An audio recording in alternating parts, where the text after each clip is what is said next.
Note, this review only pertains to the Call of Duty Advanced Warfare campaign, not the multiplayer. I will not do a multiplayer review. As this is my first mini review, I will explain how this works. Note that this layout is for campaigns, multiplayers will be different. The game will be rated on by 5 different categories. The first category is the story itself and how compelling it is, worth 30 points. The second are the graphics, worth 15 points. Third is general sound, lip sync, and AI, worth 20 points. Fourth is ingenuity and creativeness, worth 15 points. The final score is X Factor points and pertains to each game individually, worth 20 points. This all combines for a max total of 100 points, or a perfect game. Without further ado, let's get started. So you meet your best friend named Will Irons, who is immediately killed. Roll credits.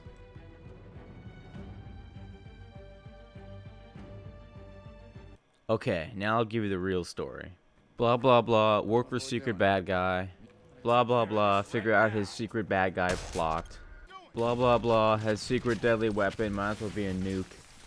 Blah blah blah, kill him and sequel bait.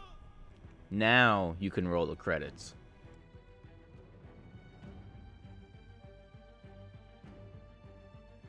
So overall, I thought the campaign was pretty compelling. I'll tell you that I played the whole campaign through all at once. It definitely had its moments, and it had characters by the end that I actually cared about, unlike your best friend, Will Irons.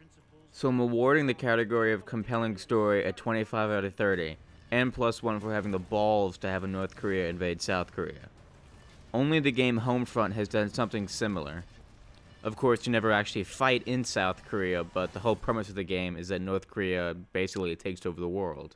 Now we move on to graphics, both in-game and cutscene graphics. I'd have to say, after playing Call of Duty for so many years, I was pretty stunned by the graphics they had. But I'm only talking about the actual cutscenes. As you can see from this cutscene, the graphics are amazing. They are extremely lifelike, and at some times I honestly could not determine if they were real or not. This is a welcome change from the regular Call of Duty graphics that we've all gotten used to over the years. Of course, these are the cutscenes, and it's the in-game graphics that really matter. The graphics in-game are better, but only by a slight margin. Aspects like lighting and shade work perfectly though, reacting to events around you. So if you were hoping for drastically new in-game graphics, you're sadly mistaken. The graphics upgrade is more or less what we've come to expect from new additions to the Call of Duty franchise. Although, like I said before, the cutscenes are nothing less than amazing, and is a good jump for graphics for cutscenes in the Call of Duty franchise. Although it's the in-game graphics that really matter in the end. It's what you're going to be looking at for most of your Call of Duty campaign experience. So for this reason, I'm giving the graphics a 9 out of 15. Most of the points in this category are coming from the brand new cutscene graphics, which are nothing less than amazing. In-game graphics are exactly what we expected, slightly different and better from last year. The sound in this game is nothing short than spectacular. One mission in particular, Aftermath, has the best sound I've literally ever heard in any campaign mission ever. You are walking around in a post-apocalyptic Detroit and you're going through a school. You can hear your character stepping over glass, metal, and broken debris everywhere. You can tell that Sledgehammer took a lot of time to put sound into this particular level. I'll let you guys listen to it without my voice to get a full taste of just how amazing the sound is in this game.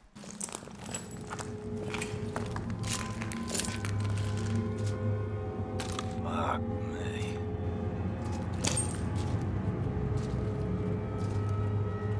Joker, I've got bodies.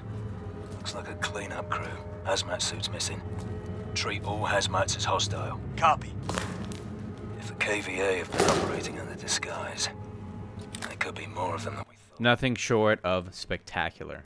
Lip sync, for the most part, on characters in-game works perfectly fine for the most part. I say for the most part because my personal experience, I didn't find that lip sync was broken on any of the characters. But every game has its glitches, so I'm just leaving it open that maybe other people had problems with it. AI works perfectly fine for the most part as well. At no point during the campaign did the AI, friendly or foe, get in my way, or glitch out any mission that I was in. Having said that though, the AI react pretty much like any other Call of Duty. The enemy AI aren't that creative. The only creative AI that I could think of are these guys in these giant mechs that basically come after you. Pretty simple programming for that. The normal grunts simply stay behind cover and don't do a whole lot of creative things. It's the enemy AI that we've gotten used to playing Call of Duties over the years. Now your companion AIs won't be doing a whole lot. You'll be killing about 95% of the enemies by yourself. On some missions they do help lead the way in case you don't know where to go. So in that aspect they are kind of useful, but other than that you're going to be killing most of the enemies by yourself. But still, no major problems with them. They behave perfectly fine. So overall, for the sound, lip sync, and AI category, I'm going to give it an 18 out of 20 points. Most of these points are coming from sound. As you heard in the Aftermath mission, the sound in this game is incredible. Although the Aftermath mission, that is basically the highlight of the sound, it doesn't get quite as good as that, but it stays pretty good. The AI are exactly what we expected. Not much ingenuity there, but it's alright. And lip sync, for the most part, is perfect. The Call of Duty franchise at this point is known for not having changed their games throughout the years. Many people complain that it's simply the same game, simply rehashed and with new graphics.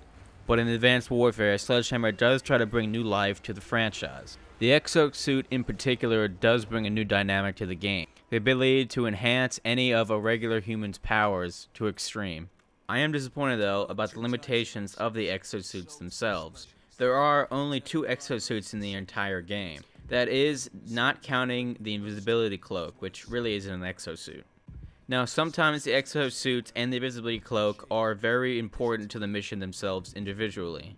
Yet, for missions that don't necessarily need a particular exosuit, you cannot pick which one you want to use. The general idea of being in the future has already been used, obviously with Black Ops 2. I'd have to say, after Black Ops 2, it would be pretty difficult to make another futuristic game. The tools you use, such as the grenades and ziplines, do give a very futuristic feel to the campaign. But nothing too extravagant, nothing too breaking from the regular path. I did though think that Iraq being super developed was kind of funny. And for all these reasons, I'm going to give Ingenuity category a 15 out of 20. Call of Duty has gone from pre-warfare in World War II to modern warfare, now to advanced warfare. At this point, they're running out of material. I just hope that there isn't an Advanced Warfare 2 and 3 in the future. The Advanced Warfare category is kind of getting old already. Finally, we have arrived to the 20 X Factor points. I'm going to split up the X Factor points into 2 different categories of 10 points each. The first 10 points are for none other than Kevin Spacey. He is of course the best character and most realistic character in the entire game. His character model in-game and cutscene has an uncanny resemblance to him in real life. At first, you really want to like the guy, but then of course you realize his diabolical plot and must stop him. Kevin Spacey delivers an amazing performance and really helps make the campaign much more compelling. In fact, it was his performance alone that bumped up many of the scores in this video. And for that reason, I'm going to give a 10 out of 10 for Kevin Spacey for his amazing performance. Now, just listen to Kevin Spacey, and you'll know why I gave him a 10 out of 10. For you. In the wake of the KVA attacks, Atlas has become the world's biggest corporation, and you now preside over the world's largest standing military. So what's next for Jonathan Irons?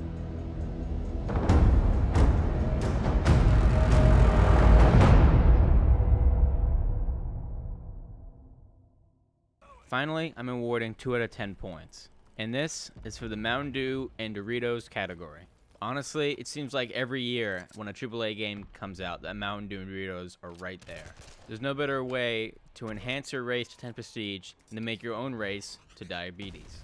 Not only this, but sites like YouTube and Twitch were basically taken over by Mountain Dew and Doritos ads when this game was coming out. And that is why I'm giving 2 out of 10. 1 for Doritos and 1 for Mountain Dew.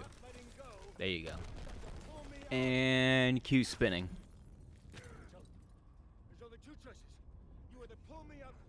So we've reached the end. Let's count up all the points and see what we got. Story, 26 out of 30 points.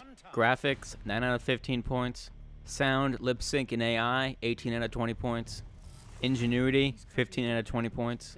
And finally, X Factor, 12 out of 20 points. All this for a grand total of 80 out of 100 points. Alright guys, that's it. The end of the mini review. Hope you enjoyed. I spent a whole bunch of time on this, so I really appreciate it if you guys left some good comments and leave a suggestion for what game I should do next. If you leave a suggestion, please tell me whether it's campaign or multiplayer. I won't do two together because that just takes way too long. But if you guys want it, I'll do a mini review for one specific game, campaign, and multiplayer. That's it for me, guys. Hope you enjoyed it, and thanks for watching. And that's where I come in.